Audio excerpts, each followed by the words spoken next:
E aí, pessoal, beleza? Só esperando o convidado chegar aqui. Deixa eu ver se eu conectei certo. E aí, galera? Tô só conectando meu fone de ouvido aqui, já vamos começar, beleza? Espera aí, rapidinho. Amor, desliga o seu Bluetooth, por favor. Meu fone conectou aí.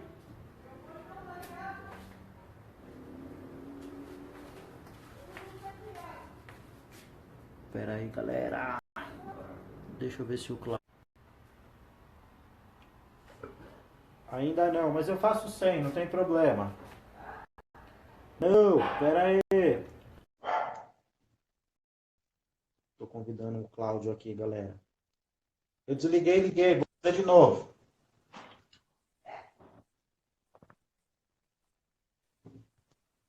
E aí, Cláudio?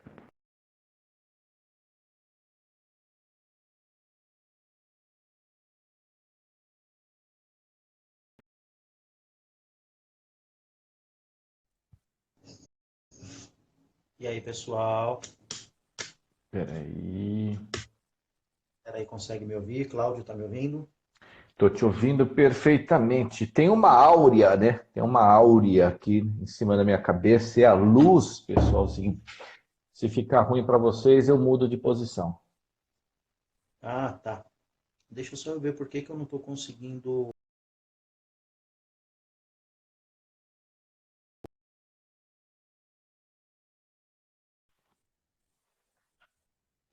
Eu estou te ouvindo bem. Deixa eu ver Eu aqui. não consigo... Vamos ver aqui. Deixa eu tentar mudar aqui. Galera, beleza? Melhor assim? Para quem chegou agora, hoje nós vamos fazer uma live aqui com um treininho normal, como sempre, e tirar dúvida do pessoal aí. O Cláudio, para quem não o conhece, plagens, cursos, é assim que eu pego aqueles vídeos cheios de técnica e dica que eu tenho na internet, é ele que me dá as informações. Ô Pequito, vamos combinar que a gente não vai mentir muito um sobre o outro, tá? Ah, vai sem fone de ouvido mesmo que não tá saindo nada aqui.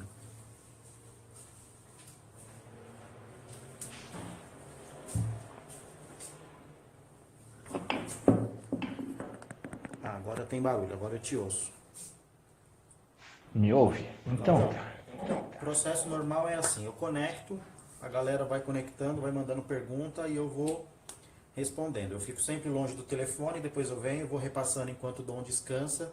E aí, se você puder me ajudar, te agradeço. A galera vai mandando pergunta e aí eu vou interrompendo elas, Mara- perguntando um pouco da situação e dando um pouco de informação. Maravilha, maravilha. Beleza?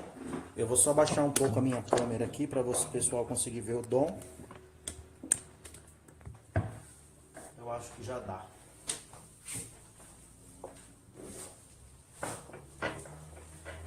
Eu estava acabando de arrumar as coisas aqui, já fui conectando, porque às 19 tem que conectar, porque o cara é japonês, né? Senão dá briga.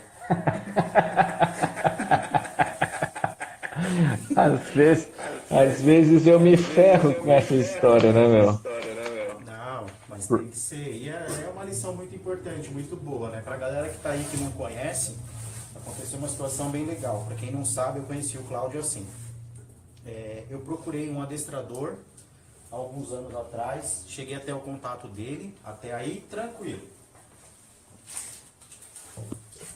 Aí fiz uma cotação com ele. Como ainda não está na hora do treino, galera, eu já mostrei para vocês aquele vídeo do Cláudio ensinando a fazer a regra de alimentação, mas não está na hora do Dom jantar, então eu vou usar biscoito e não a ração dele agora, mas a galera que está aí, patrão, já está acostumada com o cálculo de alimentação, eles vêm treinando com a ração e tudo mais. Bacana, bacana. Isso é muito importante. E aí, galera, o que que aconteceu, meu? A Sofia, a gatinha, ela escuta o barulho dos bifinhos, ela fica louca, olha os gatos, olha isso.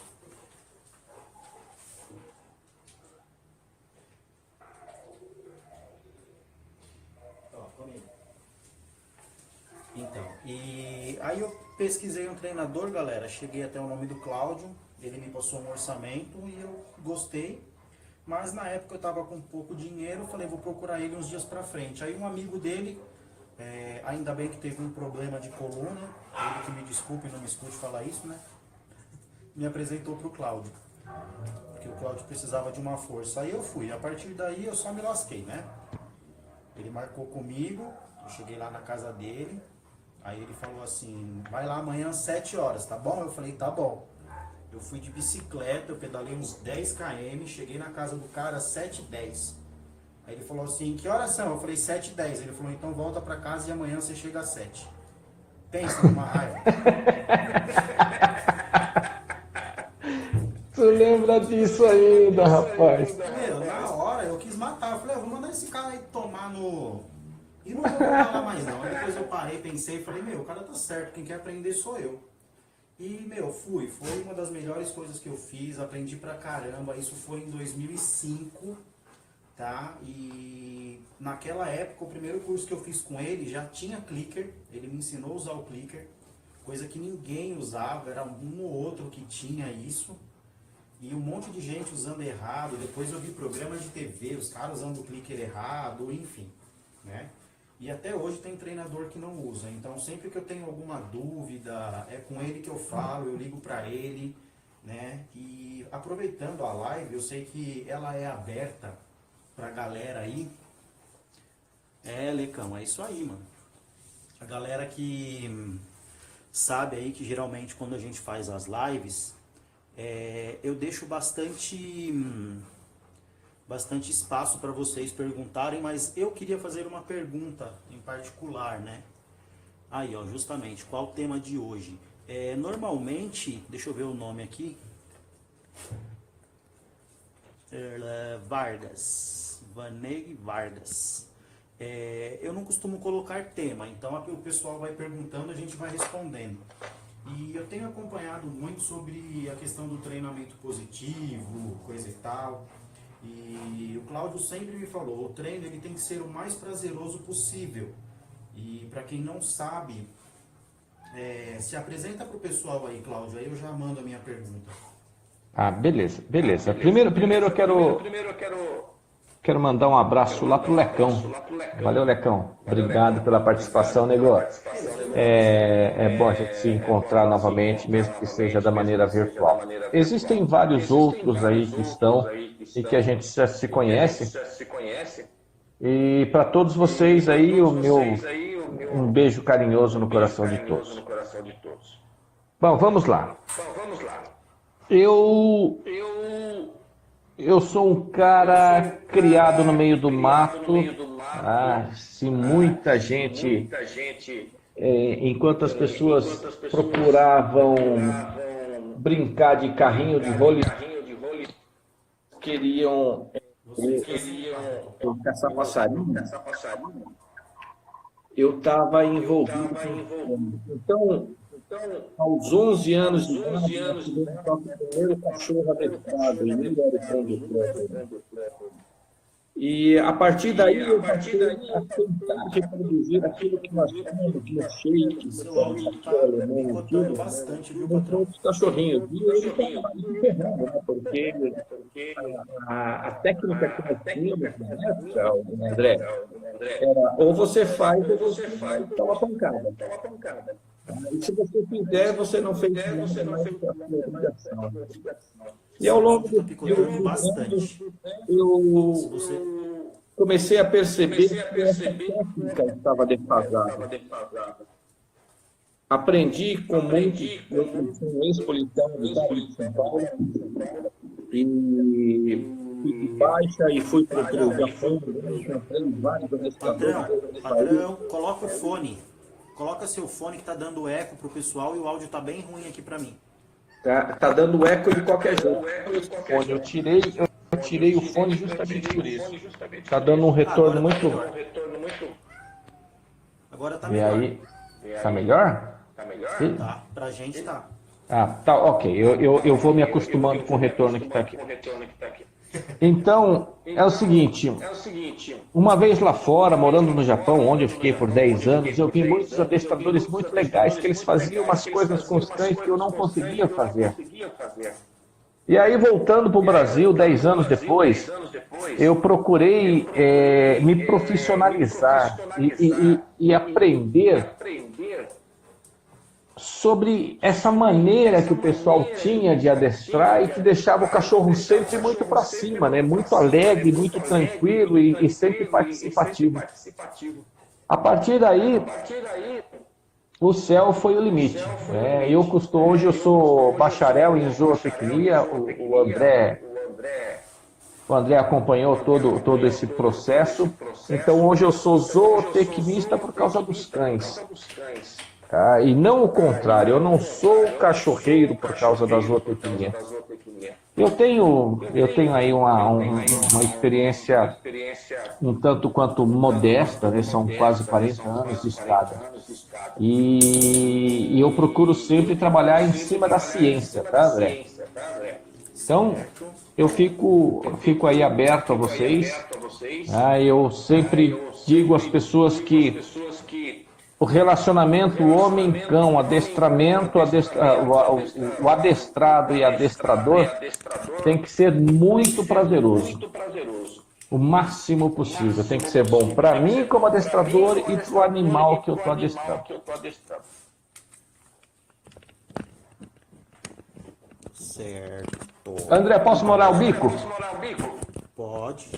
Eu estou falando para si, estou pedindo permissão para ele, porque eu estava tomando minha cervejinha quando ele me convidou a participar da live e eu tenho que molhar o bico depois do dia de serviço. Com licença, pessoal. Aqui, ó, aquele cantor lá foi processado, mas eu espero que eu não seja, tá bom? É só você não falar o que você está bebendo. Toma na mamadeira, que aí ninguém vai saber. Isso daqui é Guaraná. É isso aí. E aí, pessoal, o que aconteceu? Eu fiz o primeiro curso com ele em 2005. Trabalhei junto com ele, com os cães dele, por aproximadamente um ano. Depois desse um ano, eu saí por aí para fazer outras coisas, né? E ele continuou aí nas pesquisas dele, coisa e tal. E desde sempre, a gente treina com a maior quantidade de estímulo positivo possível.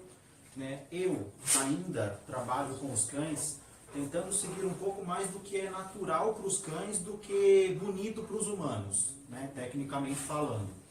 E isso gera bastante conflito no meio dos treinadores, coisa e tal. E aí, quando que você fez o primeiro curso da ciência do adestramento, a ciência da arte, né?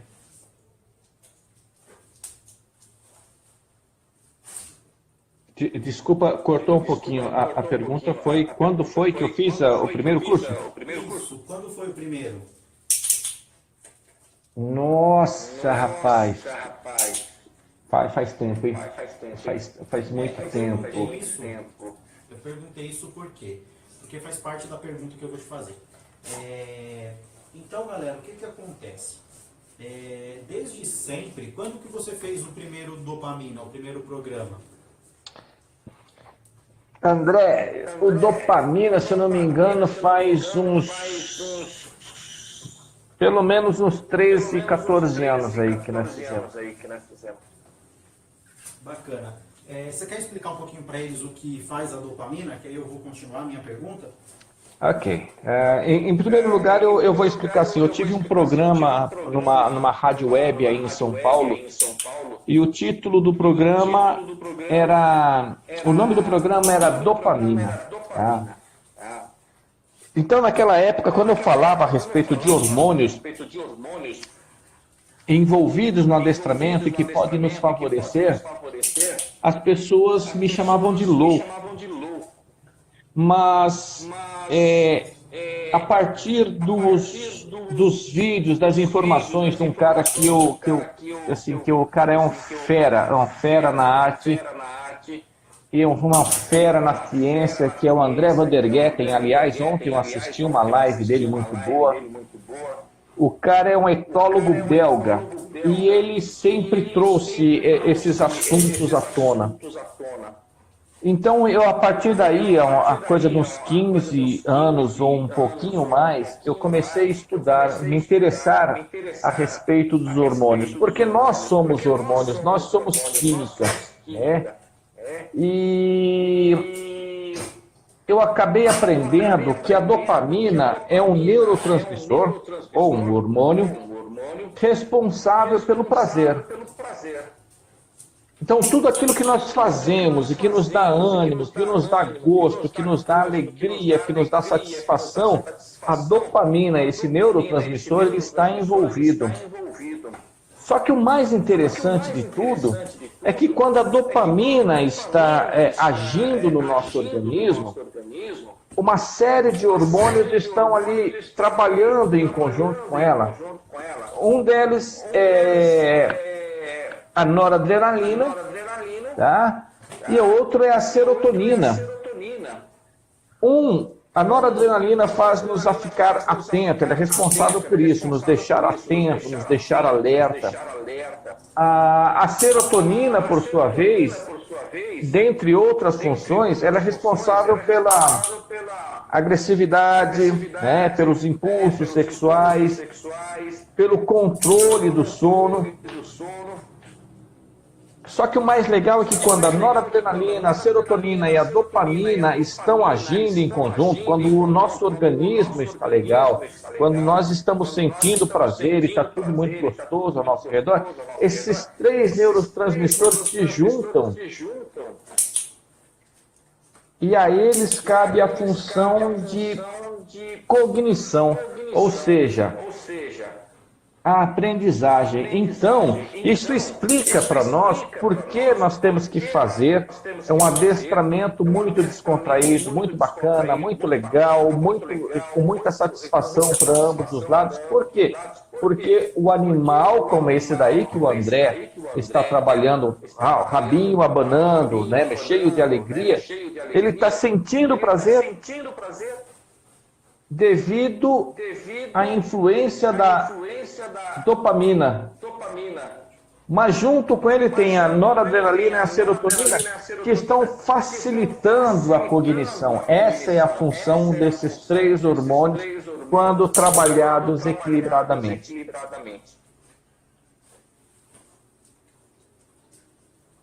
Bacana. Dom, deixa o gato comer, Dom. Então, e aí, pessoal, baseado em tudo isso aí que vocês escutaram agora, o que acontece?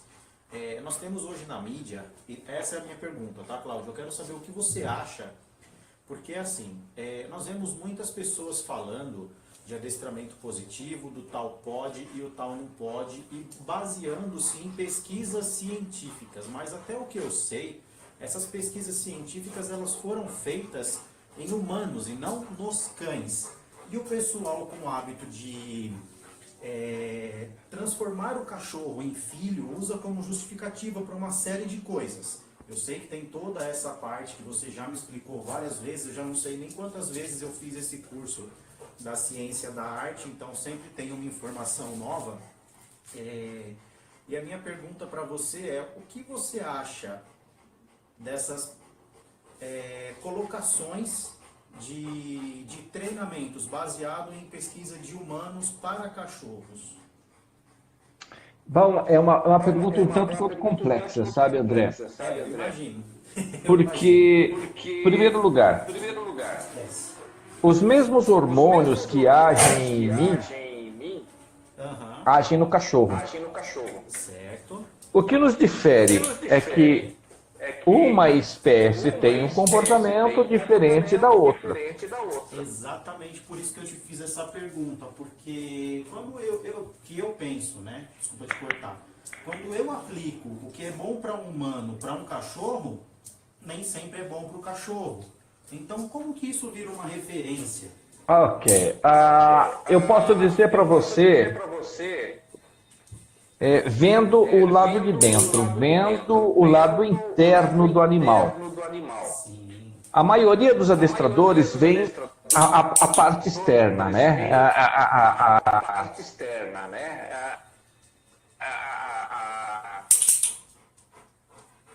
olha a estética dele, os movimentos que ele faz, as formas com que ele executa os movimentos, posição de cauda, posição de orelha, etc, etc e tal. Só que por detrás disso, de uma forma interna, olhando, nós temos toda uma fisiologia funcionando. E isso são muito semelhantes não, extremamente parecidas com aquilo que acontece com nós humanos. Porém, nós temos que olhar por uma outra visão. É a visão do comportamento animal, a visão da espécie com que nós estamos lidando e o indivíduo. Por que isso? Por exemplo, olha aqui, quando um nipo brasileiro, quando eu vejo uma barca de sushi, eu sinto um prazer enorme, eu sinto uma vontade muito grande de degustá-la, porque eu gosto. E todas as vezes que eu coloco um pedaço de peixe cru na boca, molhado, com shoyu, aquilo me dá extremo prazer. Então, isso faz com que a dopamina haja sobre mim. Agora, será que o cachorro tem essa mesma predileção? Será que ele não teria um prazer maior em pegar um bicho morto, encontrado no beira da estrada e degustar tudo isso? Que prazer teria eu, humano, lamber uma porção de fezes? Coisas que esses animais fazem com muita naturalidade, e se nós não coibirmos, isso passa a ser uma prática comum para eles. Então, além de tudo isso que nós estudamos, além de toda essa fisiologia, além da questão hormonal, nós temos que ver a questão espécie. E além da questão espécie, nós temos que ver a questão raça e questão indivíduo. Então, assim, de uma forma nós podemos generalizar na relação interna, em toda a fisiologia que eu te falei, mas também nós precisamos ver o comportamento da espécie envolvida. Por isso que eu falo para você, ao mesmo tempo que é tão simples, ela passa a ser complexa. Eu não posso humanizar um animal simplesmente pela visão humana ou pela minha visão como Cláudio Fujimoto. Sim, era isso que eu queria saber, por isso que eu te perguntei, pelo seguinte, né, o que acontece. Isso entra naqueles negócios que ainda me confundem um pouco dos tal do R+, P+, R-, P- e blá blá blá. Que o que é bom para um indivíduo pode não ser bom para o outro. É mais ou menos englobando uma parte disso, correto? Exatamente. Uai, deixa só eu ler aqui a pergunta do pessoal. Pois não. E aí a gente vai falando e você continua aí, mas aí a gente tenta responder a galera também. E claro que se você estiver olhando aí a tela, aparecer a pergunta de alguém, pode interromper a minha resposta. Eu preciso disso aqui, ó. Ah, aí sim, hein? Não, mas eu tô sem, então eu não vejo. Eu preciso de você me dando as perguntas. Ah, então tá. Deixa só eu ver aqui. Porque eu não tô conseguindo... Ah, baixei agora, peraí. Meu celular não tá deixando eu deslizar para ver as perguntas, galera. Aguenta aí. Ó, tem uma pergunta aqui, mas eu quero ver lá do começo. Ah, entendi porque eu que tava fazendo cagada aqui. Eu tenho que tocar na tela para ele habilitar a galera. Ó, primeira pergunta. Tem algum tema específico? Amora e Jair. Amora e Jair é uma página bem legal, viu, galera? Não tem tema específico. Aí tem aqui a mensagem do Lecão, o abraço do Cláudio, beleza. Aí veio outra pergunta de qual é o tema. Normalmente, pessoal, eu não faço tema por quê? É um treino do meu cachorro e eu vou conectando e vou conversando com vocês. Ó, Tem uma American Staffordshire, desde os 2 meses dela foi criada dentro de casa e vai fazer 1 ano mês que vem. Comprei uma casinha e deixei na área. Ela tem medo de entrar na casinha. Pode falar um pouco pra gente aí? Qual a idade do cachorro? O cachorro, peraí, Dom. Vai fazer 1 ano mês que vem. Desde os 2 meses ela foi criada dentro de casa. Sim. Ah, eu tenho como responder. Uma fase que as pessoas ignoram muito, ou ignoram, ou não têm conhecimento, se dá do nascimento até aproximadamente os 4, 5 meses, podendo se estender até os 6. Essa fase chama-se de estampagem em português e importando do inglês, e alguns usam esse termo de imprinting. O imprint, galera, nada mais é do que uma fase onde todos os indivíduos de qualquer espécie passam para aprender a partir dos seus semelhantes, a partir do seu grupo, quais são os comportamentos naturais deles, os comportamentos inerentes a ele. Isso envolve tudo aquilo que é necessário para a sobrevivência deles. Então, quando eu tenho que fugir, o que eu tenho que temer, o que eu tenho que atacar, o que eu tenho que avançar, aquilo que eu tenho que comer, como eu tenho que me comportar dentro do grupo, o que é perigoso para mim e o que não é. Nesta fase, o indivíduo vai aprender tudo aquilo que ele precisa saber para a sua sobrevivência. E dentro desse período, que nós chamamos de janela de aprendizagem, tudo aquilo que marca o cérebro do indivíduo vai ficar gravado para o resto da vida dele. E, infelizmente, eu tenho que te dizer que toda essa fase do seu cãozinho se deu dentro do ambiente interno em sua maioria. E ele não aprendeu o que o envolve, o que temos além porta, o que nós temos no ambiente externo. Então ele não sabe distinguir o que é certo, o que é errado fazer ali fora. Ele não sabe o que é seguro, o que não é seguro. E na natureza, tudo aquilo que é desconhecido para o indivíduo faz com que essa figurinha se afaste, fuja, porque ele não aprendeu como lidar com isso. Ele não sabe se ele tem que lutar ou fugir. E na dúvida, todo indivíduo prefere fugir. Aí ele entra num estado de evitação. Agora, existe uma cura para isso? Não, não existe uma cura, existe tratamento. Aí eu aconselho a essa pessoa, e desculpando, desculpando a minha falta de educação, porque eu esqueci de agradecer você por essa interação que você tem conosco. Muito obrigado.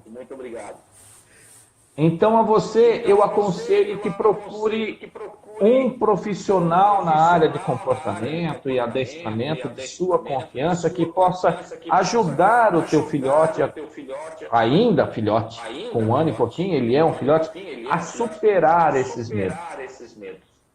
Lembrando que todos os traumas gravados nesse período inicial vai restar para o resto da vida.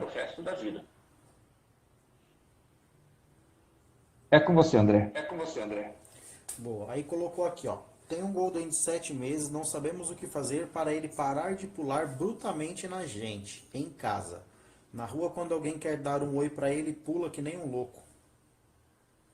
Bom, existem duas formas de a gente solucionar esse problema.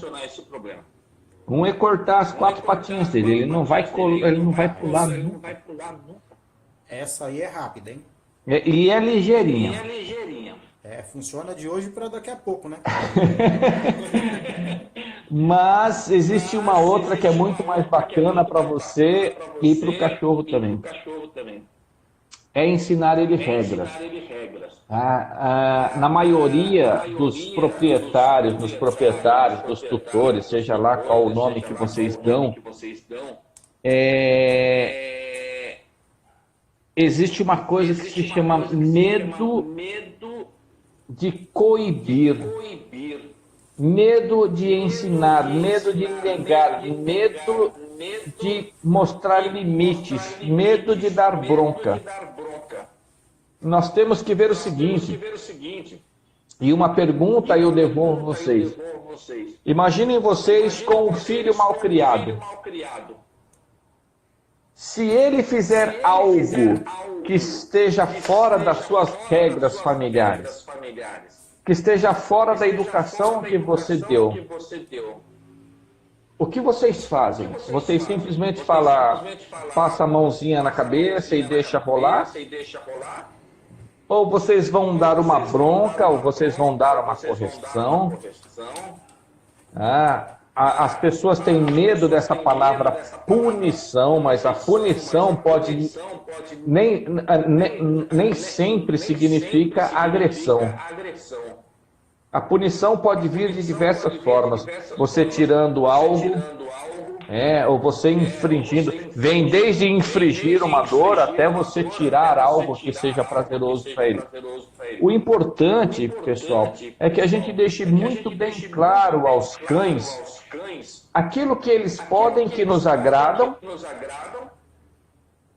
e a nossa resposta diante disso seria um parabéns, um afago, um biscoitinho, uma guloseima, ou você não pode me desagradou, e que viria numa forma de punição positiva ou negativa.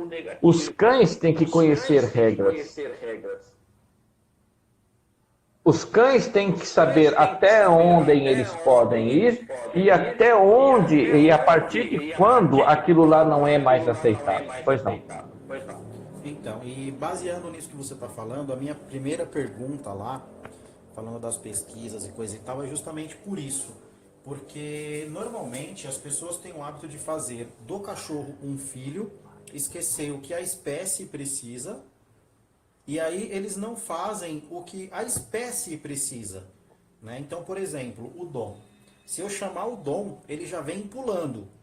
Ele tem uma consequência do pulo. A consequência do pulo é, eu interrompo a ação que eu ia dar a ele. Se eu for dar um biscoito, por exemplo, e ele me pula, acabou. Eu abro o braço, saio, ele perdeu.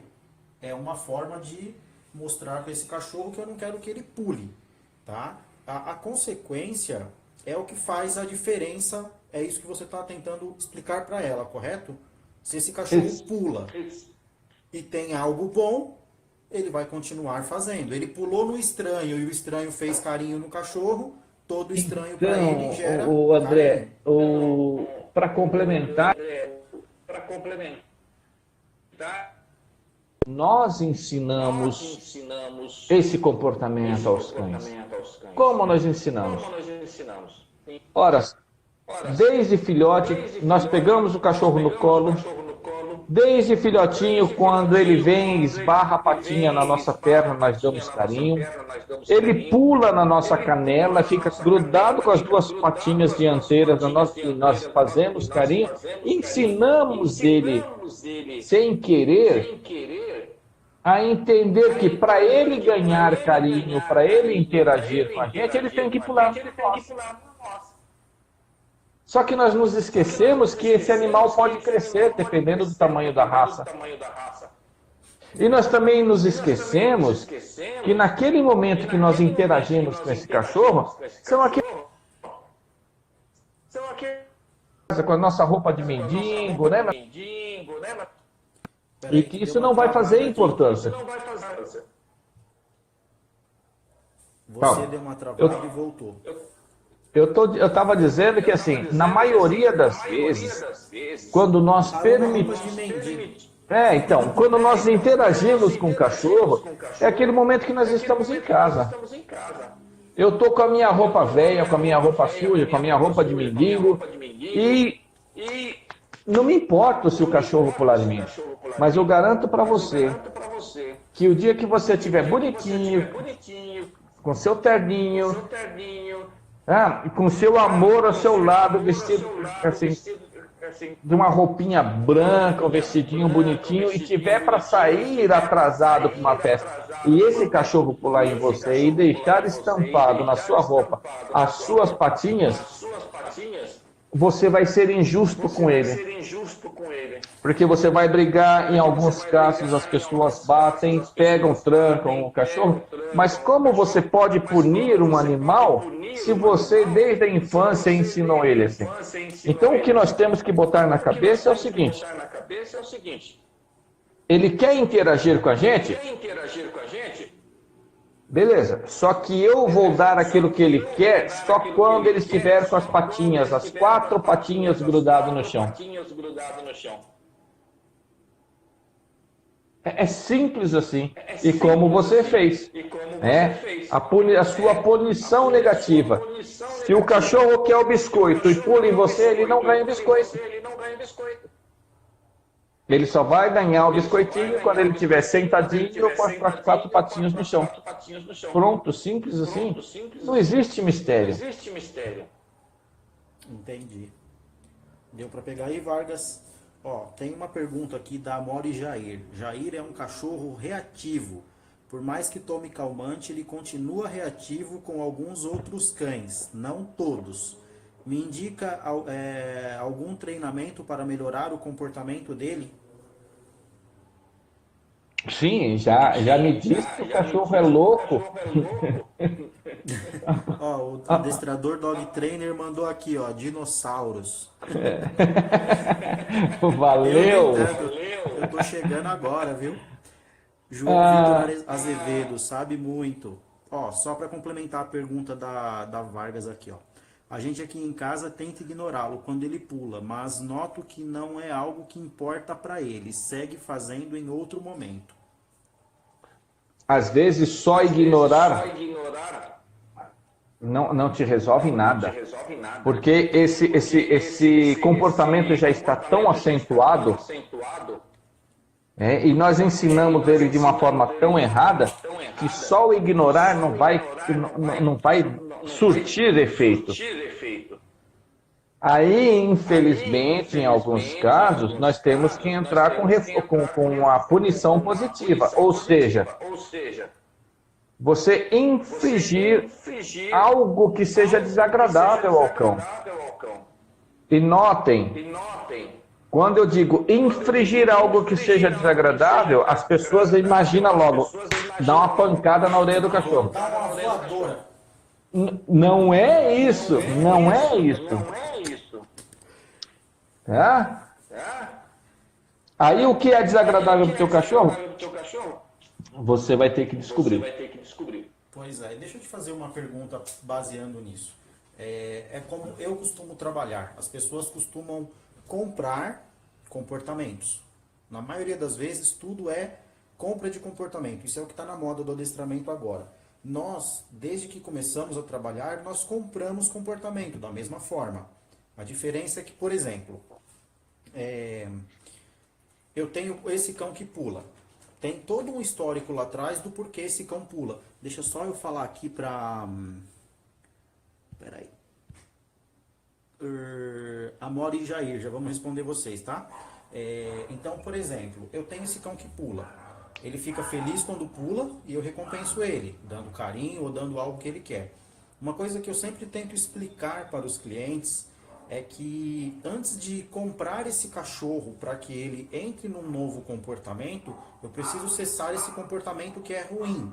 Então, por exemplo, quando você me falou aí agora, né, de colocar algo para esse cachorro que seja negativo para inibir tal comportamento. Então, por exemplo, não precisa ser nada muito complicado, é o que eu costumo fazer. O cachorro pula, eu simplesmente toco ele com as mãos duras, não pego no cachorro, eu toco no cão a ponto de causar um desconforto para ele e coloco ele para baixo. Eu falo desce, coloco ele para baixo. Ele pula novamente, eu faço novamente. Eu toco nele, coloco ele para baixo. Ele continua insistindo, aí eu faço um outro passinho que foi você que me ensinou. eu seguro ele e faço ele caminhar de costas. Geralmente o cachorro não gosta. Aí ele sente aquele desconforto de andar de costas, beleza. Quando ele pula novamente, eu pego novamente, faço ele andar de costas novamente. Para alguns cães isso pode ser bom, para outros pode ser ruim. Na maioria é ruim. Feito isso, ele ameaça pular, eu abro a mão, ele já pensa, puto, o cara vai me pegar, vai me fazer andar de costas, eu não vou pular. Aí é a hora que eu compro o comportamento. Que eu pago esse cachorro por ficar com a pata no chão. Certo? É certo. É certo. Eu trabalho... Pode falar. Posso falar? Ok. Então, eu ia te dizer que eu trabalho dessa forma desde sempre. Eu não fico pulando etapas pra fazer bonitinho, sabe? Ah, o cachorro pula. Tem gente que antes do cachorro pular, o cara já tá com o saco de biscoito aqui na mão, ó. Espera, senta, senta, senta, porque o cachorro sabe o que é o senta. Mas aí numa dessa o cachorro fica mais agitado ainda, pula mais na pessoa e a pessoa paga com o cachorro em agitação e nunca sabe o que está reforçando. Né? Isso foi uma associação minha de acordo com o que eu vejo na rua, que eu vejo na casa do cliente. É uma forma que eu costumo colocar a informação. O que você acha disso? Você colocaria na mesma sequência? Mudaria alguma coisa? Eu não diria. A pessoa que está assistindo aí vai poder usar isso em casa. Eu não diria que eu colocaria na mesma. Eu usaria as mesmas coisas, sabe? Porque o Pequito é como eu chamo o André, tá bom? Pequito varia de indivíduo para indivíduo.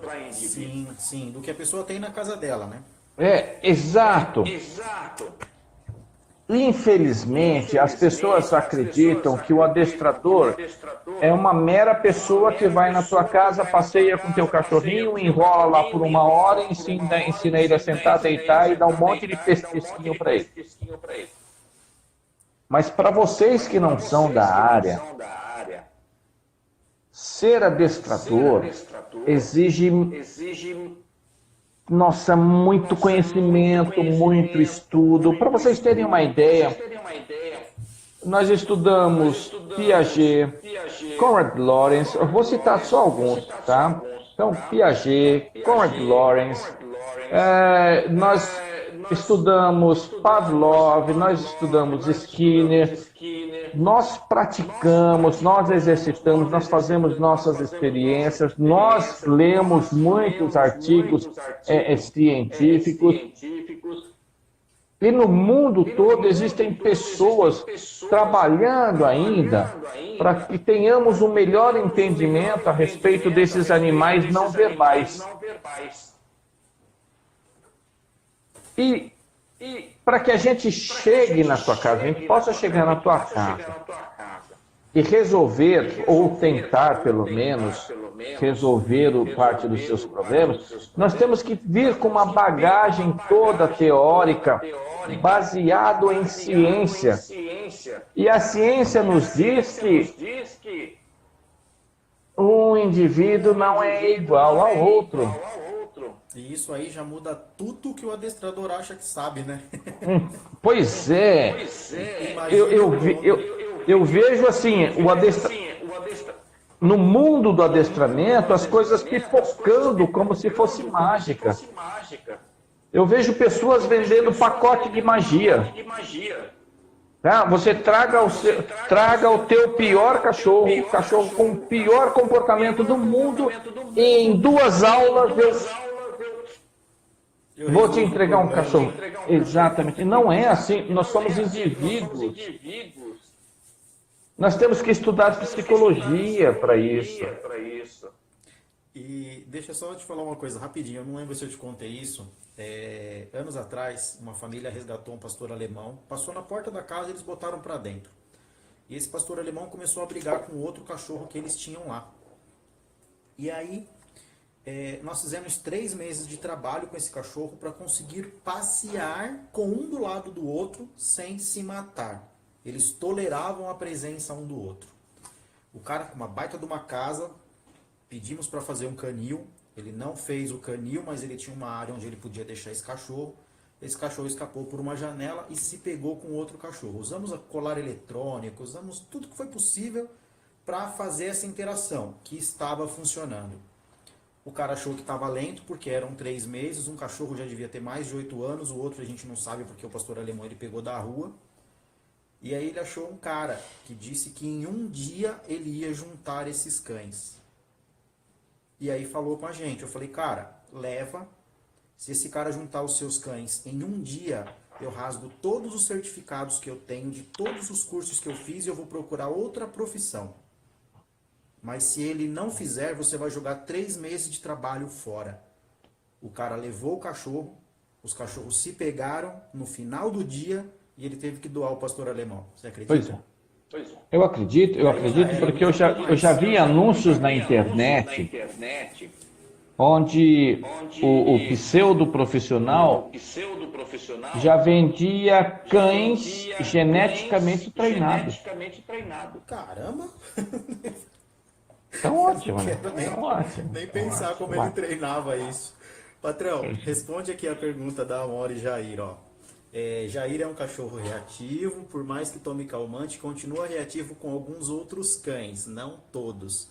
Me indica algum treinamento para a melhora do comportamento dele? Sim, eu indico. Eu vou voltar com o Dom aqui enquanto você responde, tá? Ok. A primeira coisa é, eu não consegui entender por que aplicar calmantes para o cachorro. Tá. Se tiver dúvida, você vai perguntando aí, a pessoa vai complementando aqui, eu vou tentando ler para você. Aplicar medicamentos para acalmar o cachorro e melhorar o comportamento dele, eu posso comparar a lobotomia.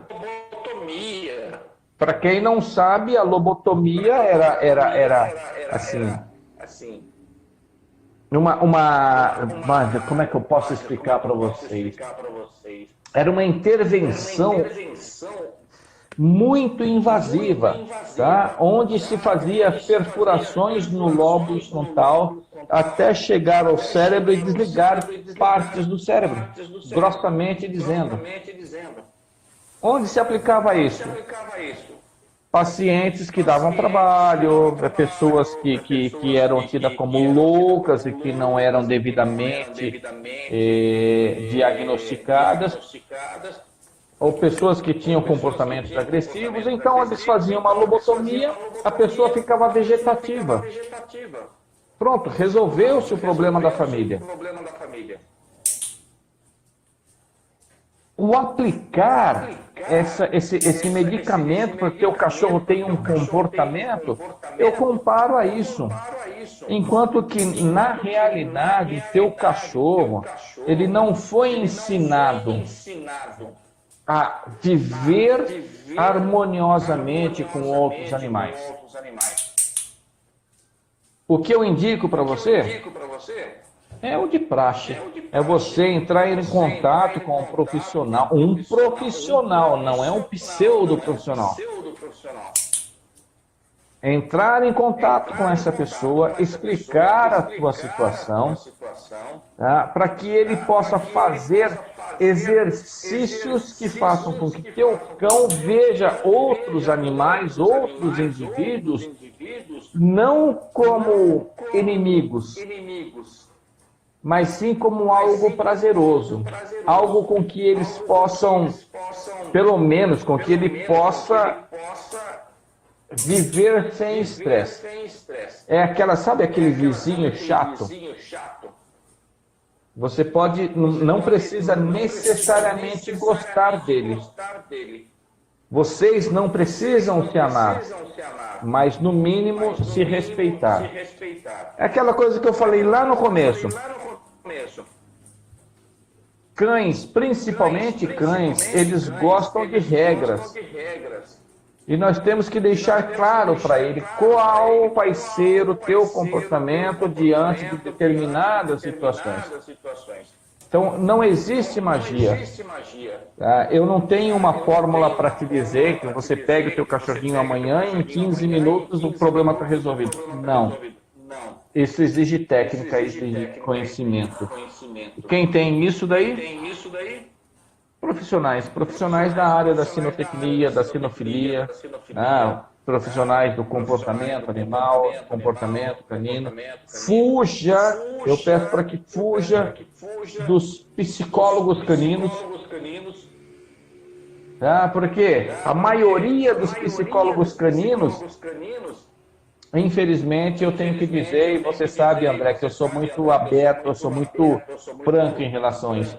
A maioria dos psicólogos caninos não sabem assinar o nome. Tá? E não vê nenhuma faculdade aqui no Brasil que tenha psicologia canina. Esse é um curso universitário e que vai levar anos para a pessoa entender o comportamento, a cabeça Sim, do isso cachorro. é muito uma coisa de nome, né? Por exemplo, eu uso o nome adestramento comportamental, mas eu tento focar no problema comportamental da família, com o cão, com a situação, com tudo para chegar num resultado. Isso foi o nome que eu criei Mas para você trabalha atrair em cima do comportamento e em cima da experiência que você tem. Sim, Mas você exatamente. não E aí pode se intitular psicólogo porque você não é. pois é, Né? exatamente. E isso aí é uma coisa muito tensa, porque as pessoas, eu vejo as pessoas divulgando curso completo de adestramento. Não existe um curso completo de adestramento. Pode ter um bom curso de adestramento, mas completo como? Se ninguém conhece a espécie ainda a fundo, a gente sabe Não tem. pouquíssimo. E chegou uma pergunta para mim e uma para você aqui, ó. Manda. A sua é a mais difícil, é claro. É. É, peraí que eu me perdi. Ó, o Elião falou aqui que se pega em cada coisa. Pois é, Elião, essa é a parte comportamental, é aquilo que eu estava te falando. Aquele treino de obediência e captura que a gente faz, o trabalho de modelagem, patrão.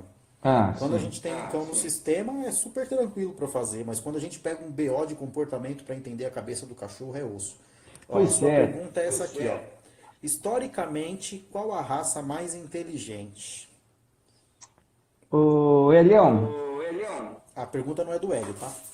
Ah, não, tá bom. Então vamos lá, vamos mandar um beijo Robert para Fontes. esse caba safado. Espera que cortou? Desculpa. Não, é que eu falei que a pergunta é do Robert Fontes. Alô? Tá ouvindo? Alô, alô, alô? Pera aí, galera. Oi. Tô aqui? Tô te ouvindo. Manda. Então, a pergunta é do Robert Fontes. Historicamente, qual a raça mais inteligente? É que eu tava chegando na pergunta e eu fui lendo a do Hélio no meio do caminho. É Robert, é isso? Isso. Ok. Então, primeiro vou mandar um beijo no coração do Hélio. Ah, esse caba safado aí que você tá me devendo uma visita, Hélio. E agora vamos pro Robert. Robert, eu não classifico isso, tá? Houve um psicólogo, algumas décadas, teve um psicólogo que ele desenvolveu uma listagem dos cães mais inteligentes. Bom, isso já foi por terra, tá? Então, se há alguém aqui nos ouvindo e que acredita nisso ainda, é uma paradinha. A ciência muda, tá, gente? Então, de acordo com o conhecimento que eles tinham naquela época, eles desenvolveram uma lista de animais, de cães, que eram mais inteligentes que outros. Mas vem cá. Se eu pegar um Border Collie, por exemplo, cachorro excelente, em que trabalho? Pastoreio. E se eu pegar esse animal para o pastoreio e de repente querer transformá-lo num cachorro policial, qual seria o desempenho dele? Concorda comigo? Se eu pegar um terrier que são principalmente os terriers pequenos, eles foram desenvolvidos, eu já vou ali, eles foram desenvolvidos para catar ratazanas e intocar, por isso o nome terrier. E colocar ele para farejamento, sei lá, de javali. Qual seria o desempenho deles? Então, acho que antes de mais nada, nós temos que conceituar inteligência. E a inteligência, o conceito de inteligência, nada mais é do que a capacidade de resolver problemas. Se eu pego um médico, ele tem determinados problemas. E numa sala de cirurgia, ele tem que resolvê-los. Se eu pego esse médico que faz cirurgias assim complexas ao extremo e colocar ele perdido no meio do mato, esse cara morre. Agora, se eu pegar um caipirinha, se eu pegar uma pessoa lá do interiorzão do Brasil, colocar numa mesa cirúrgica, ele não sabe nem como segurar uma tesoura. Porém, na situação do médico perdido no meio do mato, ele sobrevive ali, rapaz, por tempos indeterminados. Então, são problemas diferentes que cada indivíduo tem que facear e tem que resolver. Assim eu vejo as raças de cães. Então nós temos cães pastores. E dentro da raça de cães pastores, nós temos os pastores que são feitos para proteger rebanho. Assim como nós temos cães pastores que são feitos para arrebanhar o rebanho. E um não sabe cumprir com a função do outro. Uma coisa que não precisa nem ir muito longe para responder isso aí também, é você pegar numa ninhada os indivíduos. É como você falou agora há pouco, todos eles são diferentes. Então, às vezes eles fizeram, por exemplo, baseando nessa lista que você fez aí, eles pegaram um cão de uma raça e um cão de outra, com temperamento, com comportamento diferente, e colocaram lá o mesmo teste para eles fazerem, vamos supor. Sim. Porque um foi melhor do que o outro, classificou-se que aquele era mais inteligente. Mas aí você pega como você falou aí do border, do pastoreio, a gente pode fazer no caso de um cão de proteção que a gente tem muito hoje em dia. O cara vai num canil, compra o pastor alemão mais bonito que ele viu. Aí chega lá na hora, o cachorro não tem genética nenhuma para cão de proteção. Aí você coloca ele num teste de cão de proteção, ele não passa. E aí você coloca o outro lá, que era aquele magrelinho lá, ajeitadinho, mais fininho, que passaria nesse teste. E aí a gente vê a capacidade de resolver problema desse indivíduo, né? Então eu vejo assim. Primeiro, nós temos que ver raça,